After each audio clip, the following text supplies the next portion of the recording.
Hi, everybody. This is Matt Perky, and this is Wilmington Weekly. I wasn't planning to drop an extra episode this week, but the Public Works Committee discussion on recycling and fluoride moved fast enough that it deserved a closer look. So this is a special episode outside the usual schedule. The March 9th Public Works Committee meeting covered two issues that deserve a closer look. One was curbside recycling, the other was fluoride. They're very different topics, but both point to the same larger concern. The city needs to slow down enough to follow the record, the law, and the available options before making a decision. Start with recycling, because that was the main event of the meeting. The city asked residents for input through a survey. That survey produced 1,002 usable responses out of roughly 5,100 customers. That's just under a 20% response rate, which is meaningful for a local survey. And the results were pretty clear. 67% of respondents said they recycle every week or every other week. More than 93% said they recycle at least sometimes. Only 6.7% said they never use curbside recycling. That does not look like a public that has walked away from the service. It looks like a public that is using it. The committee also looked at a different question. Would residents pay $5 a month if curbside recycling became an opt-in subscription? On that question, about 45% said yes. That's important to note. Support for the service is not the same thing as support for one particular funding model. The survey suggests residents value curbside recycling more than they value separating it into a new monthly charge. That should have opened up a wider policy discussion. Instead, the meeting moved fairly quickly toward elimination. A lot of the discussion from staff focused on cost, truck cost, operating cost, contamination, route inefficiency. The overall case was that the city should not continue spending money on this service the way it does now. Those concerns are real. They deserve to be a part of the discussion. But there's another recent Public Works decision sitting right in front of council. The city approved a supplemental appropriation for a $350,000 hydro excavator with very little pushback. That purchase was treated as a necessary investment in service delivery. That comparison makes a pure affordability argument harder to sustain. If the city views something as necessary, it finds a way to support the equipment behind it. So the real question here is not simply whether Wilmington can afford to buy a recycling truck. The real question is whether the city still sees curbside recycling as a service worth supporting. And there is another layer to that. The Solid Waste Enterprise Fund does have to be sustainable, but that is not the same as saying every single line inside that fund has to fully pay for itself on its own. Recycling is part of a larger operation, and if the department works as a whole, then real policy question is whether this is a service the city wants to continue supporting inside that broader structure. That's a policy choice. It's a priorities choice. Residents deserve to hear it framed that way. And once it is framed that way, the next step should be a serious look at the alternatives. A base rate model deserved discussion. A phased increase deserved discussion. Stronger contamination enforcement deserved discussion. More education and outreach deserved discussion. Treating the truck like any other public works equipment deserved discussion. Maybe some of those options would fail. Maybe none of them would be enough, but they should be weighed in public before the city removes a service that residents appear to use heavily. And that public weighing matters for another reason. The survey is one form of resident input, and it is an important one, but it should not be the only one. A fuller public discussion gives residents a chance to react to the actual options in front of council, not just a survey question. It also gives council a chance to hear from people before making a decision that would remove a city service many households still appear to use. There is also one caution that should be kept in mind with any voluntary survey. People with stronger feelings are usually more likely to respond. And that cuts both ways. If that happened here, then this survey should have attracted both strong supporters and strong critics. What it did not produce was a loud anti-recycling response.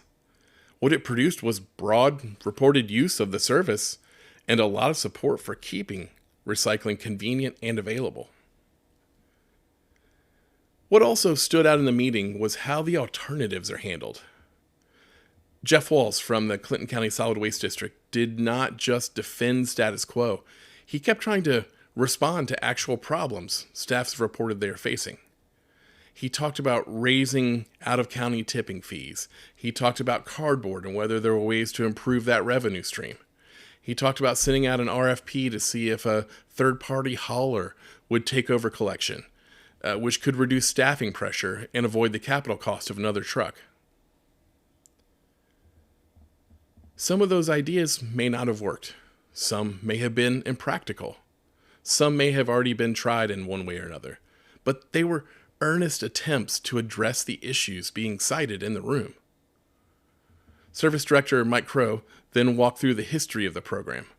He talked about when he took over the landfill as superintendent back in 2017, the shift from the old blue box system, the Ohio EPA grant that helped launch the current program, and the city's past efforts around cardboard.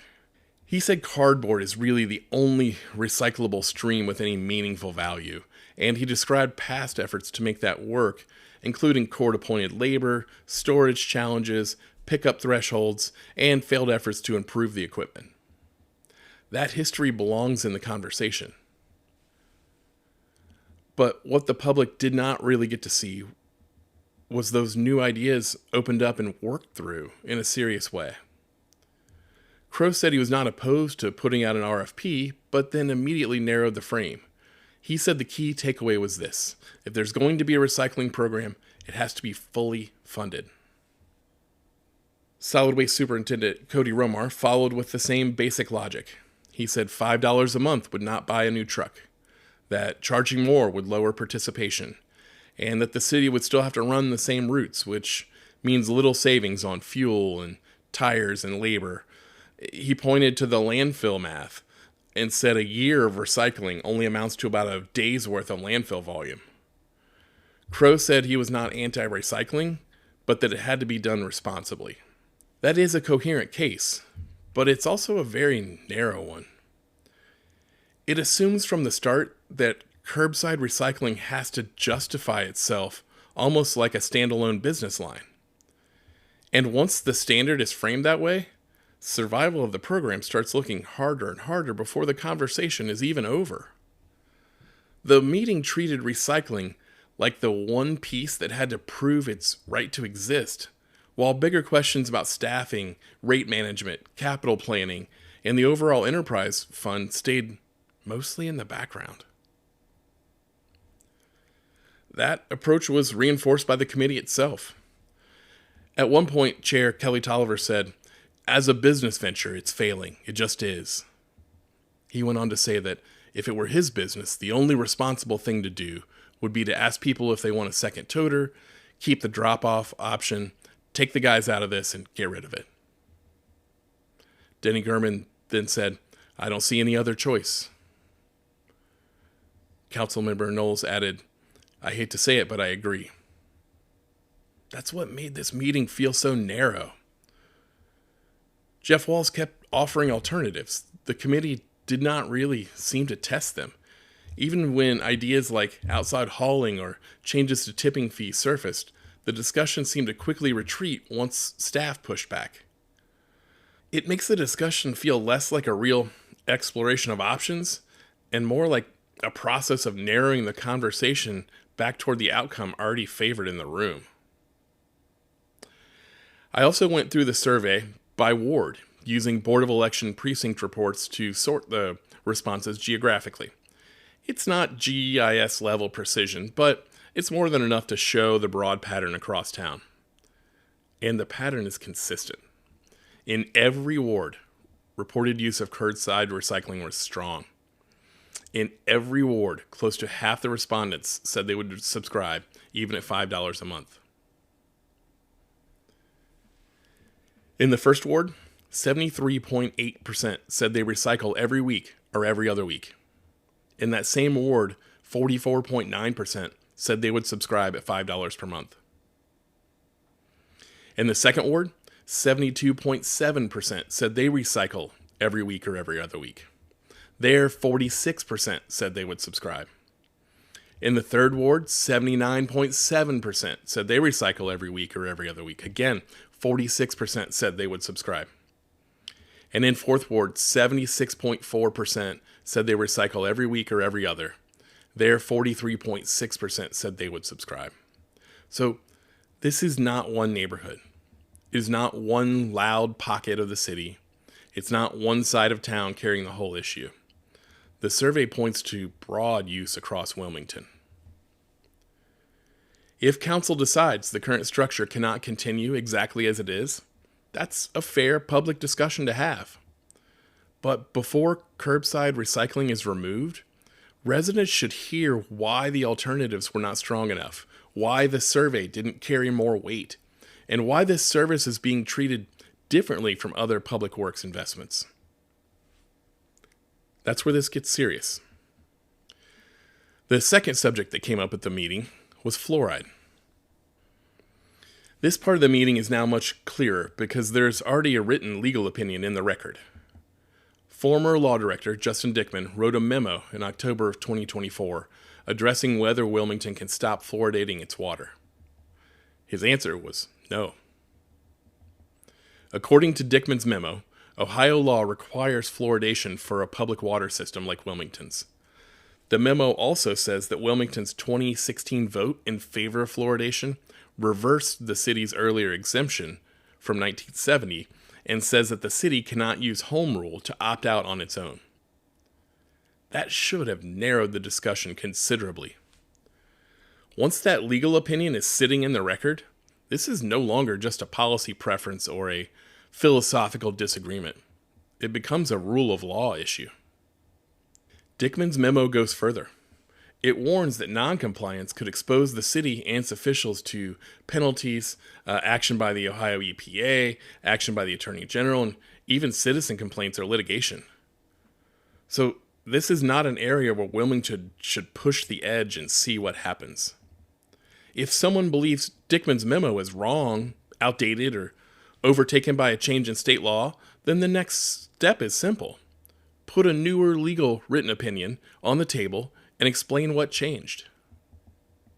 Until that happens, Wilmington already has a legal opinion saying it simply cannot stop fluoridation on its own. That makes this much less of an open local policy debate than it sounded in committee. People can still argue about fluoride, but in Wilmington, the legal side appears to have already been addressed unless state law changes or a new legal opinion says otherwise. That means this should be handled with real caution. So here's the broader takeaway from the meeting. On recycling, the committee appeared to move too quickly from survey results toward elimination, even though the city's own data shows broad use across all 4 wards, and even though alternatives were put on the table, we never really developed in public. On fluoride, the committee stepped into an issue that appears to have already been addressed by written legal advice, and that advice points strongly in one direction. My job here is not to tell council what result to reach.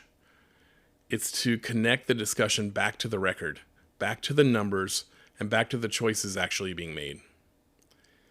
And in this meeting, the recycling issue looked more like a values and priorities decision than a pure budget necessity, while the fluoride issue looked a lot less like an open policy debate and a lot more like a legal boundary. Both deserve close attention. Thanks for listening. I'm also working on a separate special episode about zoning that should be out in the near future. I'll keep following both of these issues as they move forward. I'll see you next Wednesday for the council preview episode.